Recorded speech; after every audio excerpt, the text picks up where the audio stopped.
morning, everyone. I'm Prathyusha, Assistant Professor in the Department of English from college Marri Laxman Reddy Institute of Technology and Management, which is located in Hyderabad.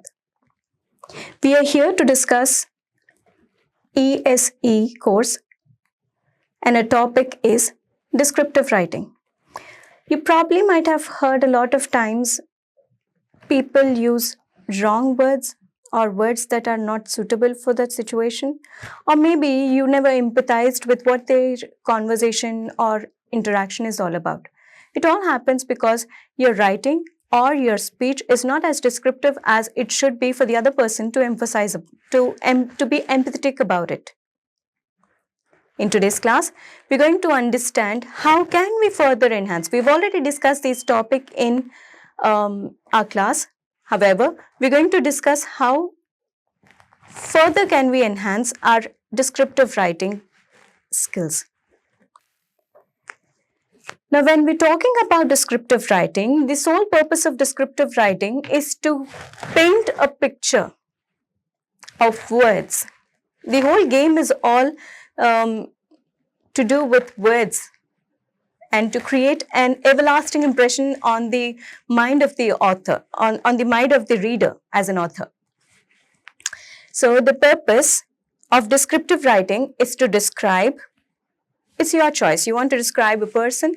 Would you like to describe a place? Would you like to describe a thing? But it has to be in such a way that it leaves an impression of understanding. Many times our readers are put off, maybe I do not want to read his work, maybe I don't like. It's all because you are not putting significant effort into describing certain things, little things that make your audience pulled towards your writing is only by using the right adjective, the right word, similarity. We're going to discuss all that in today's class. Now, descriptive writing, as I said, you should be able to visualize. When I, as a reader, am reading your work, can be an essay, it can be a short poem, it can be anything. I should be able to visualize. For example, you say, it's a busy street. Should be able to visualize that there's a lot of commotion, there's a lot of activity going on. So you have to pick words, right?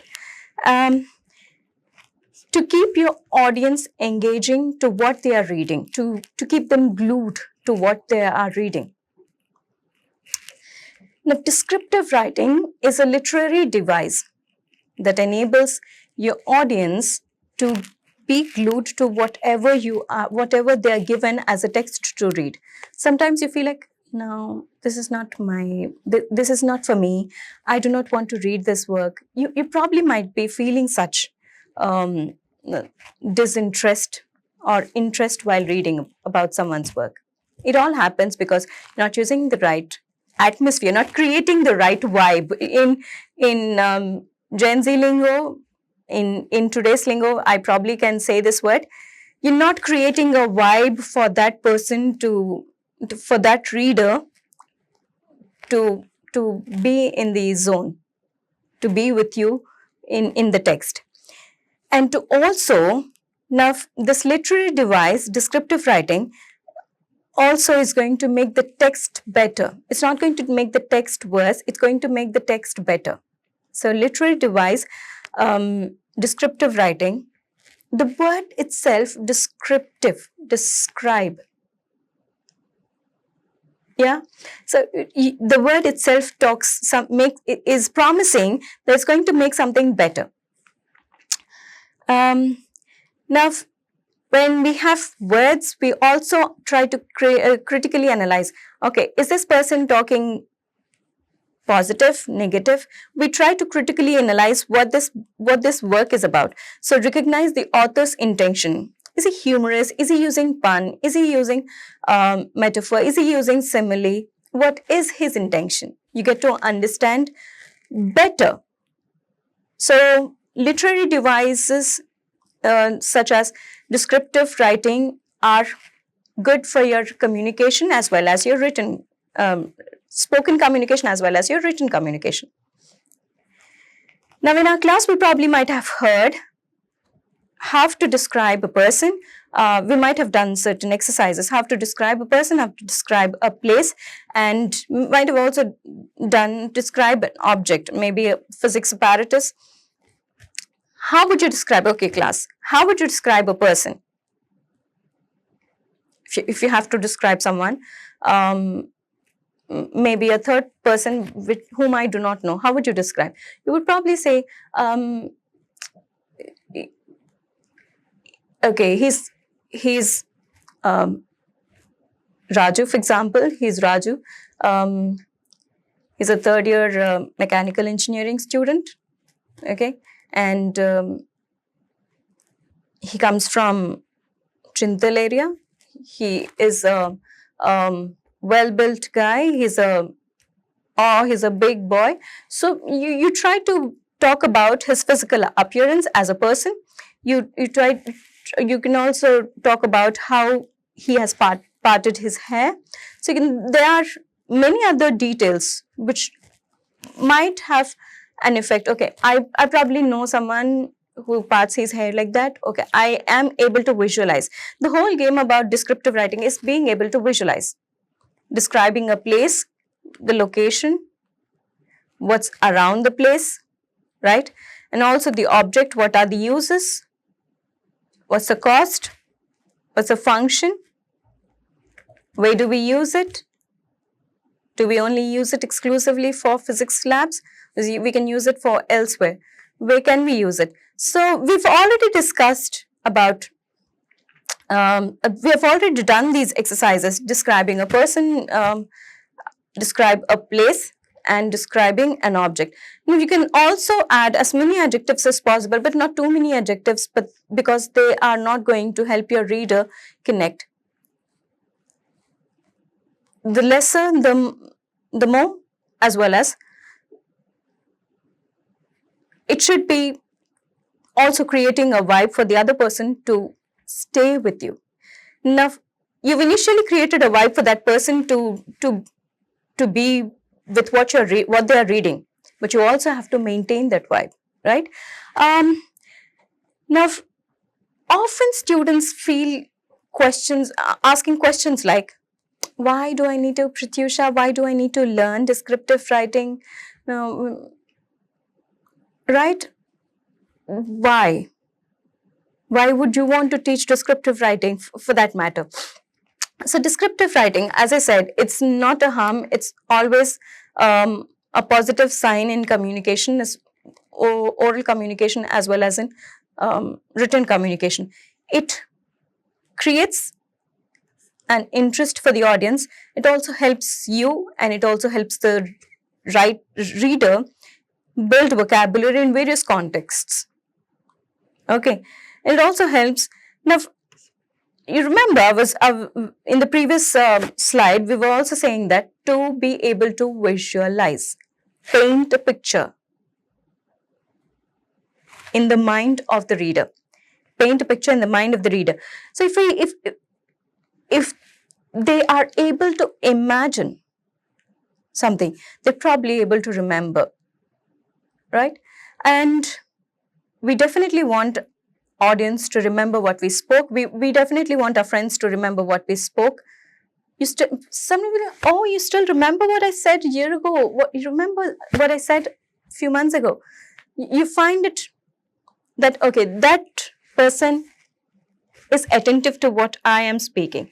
Now, the author also needs to keep that in mind, that he should create an everlasting impression with these words, the literary device, so that there is an impact on the memory of the reader. Okay. Now, what effective descriptive writing looks like? What effective descriptive writing looks like? By adding vivid details, clear. As I said, I've been saying this the third time, I believe, painting something with words. Figurative language. Now, figurative language, as BTech, as engineering students, you probably might sideline this concept of metaphors, similes, personification, paradox, euphemism. Now, in descriptive writing, it plays a very important role. These literary devices, figures of speech, precise language, and also thoughtful organization. Now, if you're talking about how to describe, we'll look at the last one. If you're talking about how to describe a place, talk about this, the space, the geographical boundaries, the inhabitants, right? And the food over there. So, thoughtful organization, one after the other, maybe chronological order. What would you like your audience to understand? Do not misplace your modifiers. Find them the best and suitable place. The next, last but one, precise language. Well, you'll have to, when writing, you call a spade, right? Straight to the point. And also, you also need to maintain certain words that clearly emphasize the importance of the context. They're going to add beauty. So your language has to add more beauty to what the context is. Figurative language, we'll discuss on that in today's class. I've brought some of those words, okay? Before we discuss these words, one fine day, I want to narrate a small incident that has happened. One fine day when we were discussing some overnight transformation about a place and how the overnight transformation was also dismantled, right? So I said, we were discussing the same thing with one of my colleagues. I said, Devi, look at the overnight transformation of this place and how they've overnight destroyed, brought it back to that place. And then Devi said, everything is possible. They've done this like Vittalachari setting. When I didn't know what Devi was talking about, I didn't want to look ignorant. I don't want to be very informal. I didn't want to look stupid. So I went to some other person who's very close associate. I said, Devi was referring about one name, Vittalachari setting. May I know what that means? Then they probably said there's a filmmaker, I believe, who is famous, who's known for, who's also called as the Janapada Brahma. Okay, of Telugu cinema. His belief to create a set and make it more and make it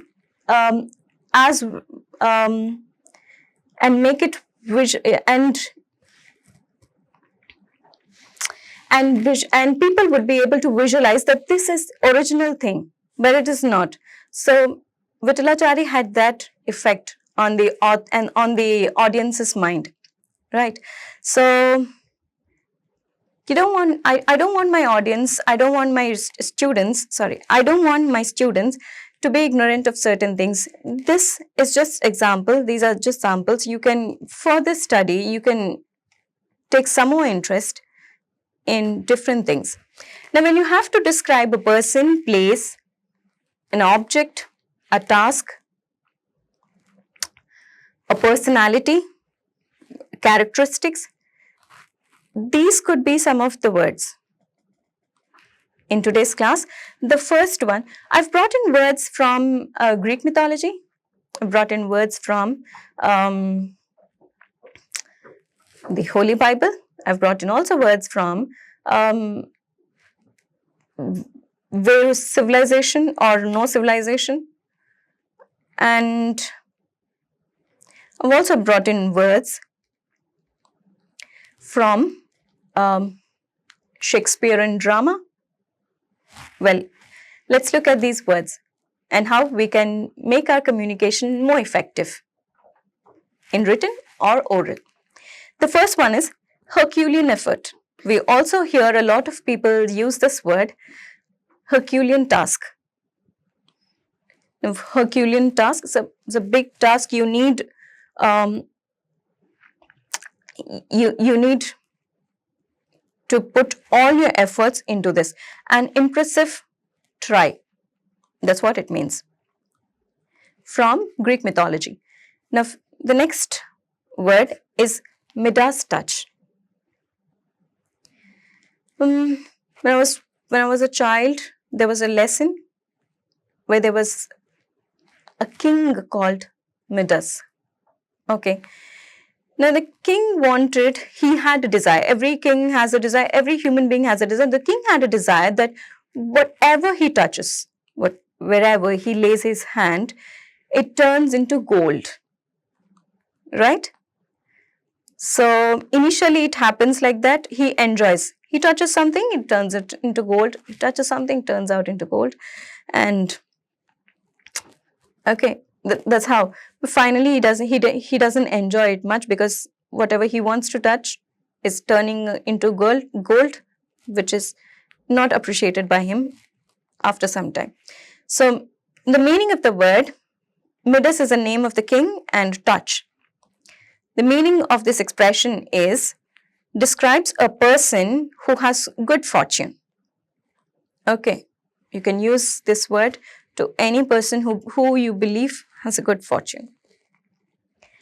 The next one is also from Greek mythology, Pandora's box.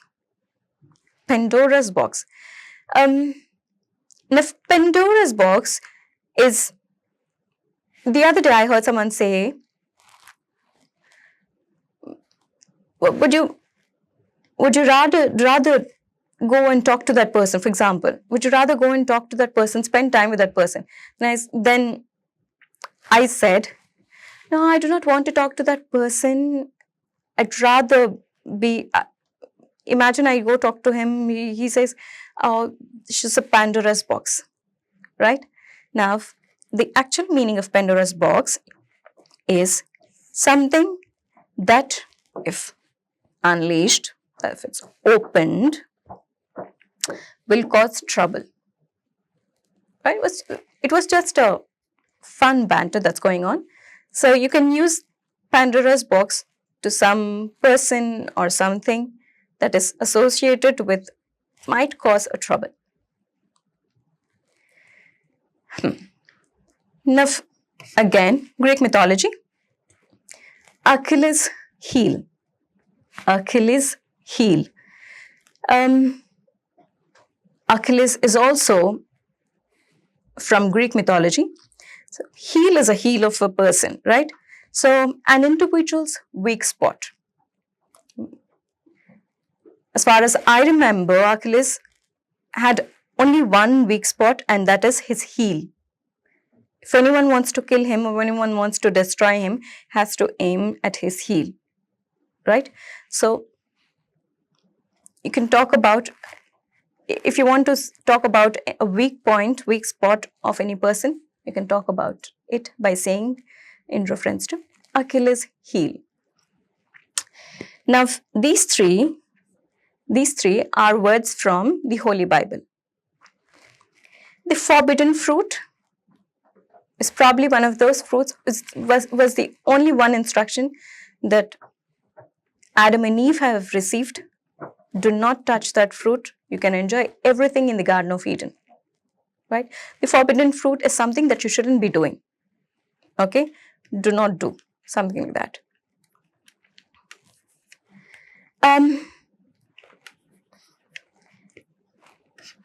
Now, kiss of death.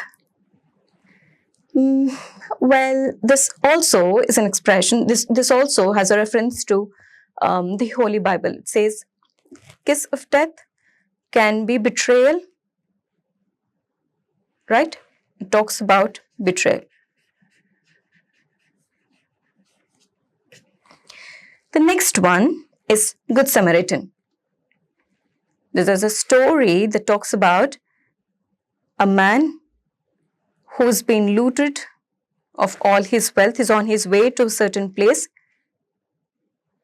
who's been looted, wounded, okay, lying on the street.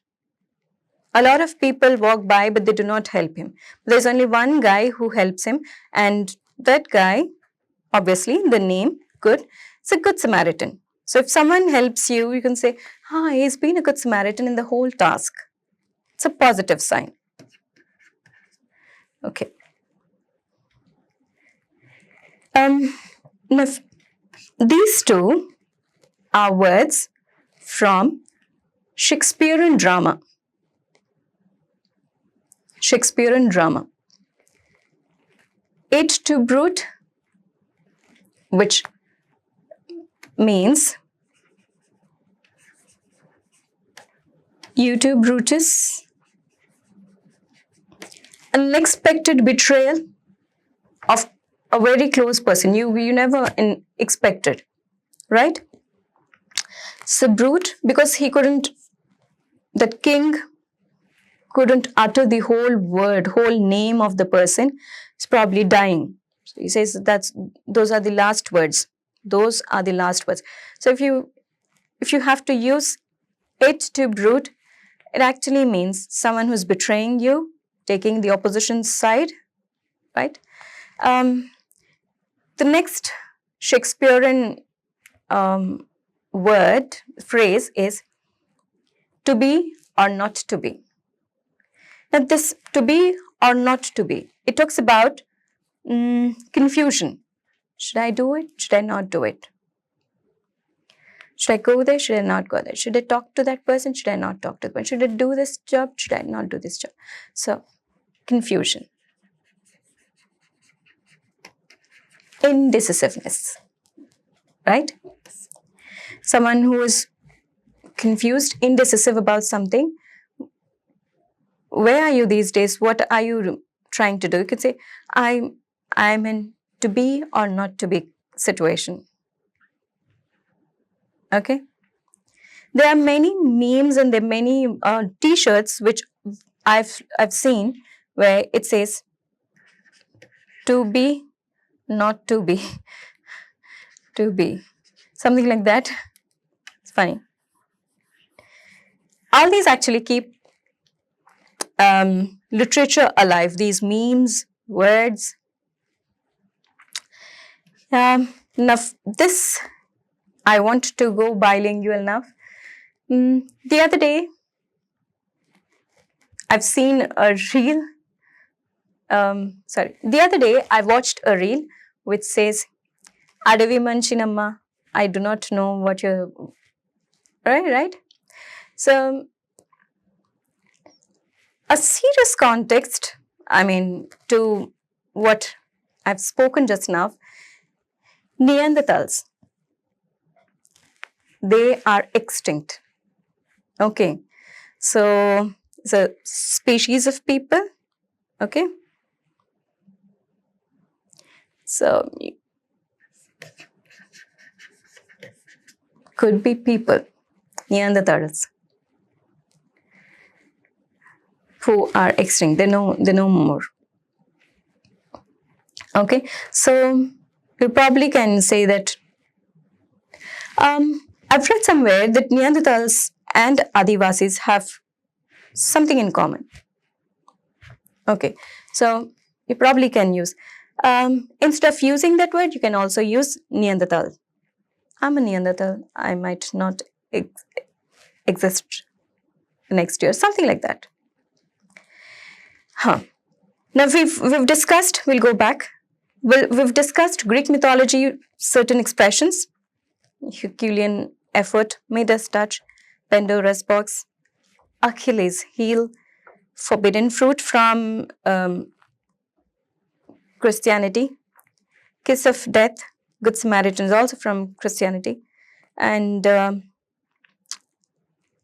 these two, the first two, Aid to Brute and To Be or Not to Be, are from Shakespeare and dramas, literature. The other is something that's related to Neanderthal, is related to extincted people. Now we are here to discuss how can animal reference can add beauty, enhancement to descriptive writing.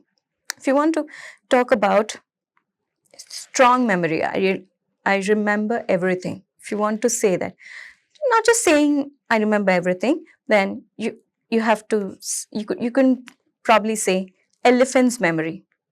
I have an elephant's memory, and I know what she spoke a year ago, half an hour ago. Even during the heat of moment, I still remember, I still have heard what you said. So elephant's memory is someone whose memory is too good. Sweat like a pig. It's sweating profusely. Okay. The memory like a goldfish is an opposite to elephant's memory. Memory of a goldfish is they do not remember. They remember nothing. Okay. A moo point. Which animal does this moo sound? Cow? Calf. A moo point is like baseless, clueless, something that does not have any point is called a moo point. All these are probably expressions that you can be using, and you're also motivating your audience, your reader, your listener to also know these words, right? And they're going to enhance the beauty of what you are speaking. It's going to create a lasting impression because these words signify something else. So whenever we're talking anything, please make sure, apart from all those categories, like you have to talk about the place, height, tall, how tall is the person. You also have to talk about the physical appearance of the person, hairdo, all that. You can also talk about figurative language. You can also use figurative language, right? Apart from our textbook, I also found this reference very interesting, which is about descriptive writing. I'll see you the other side of the class. Thank you so much. Have a good day. Bye.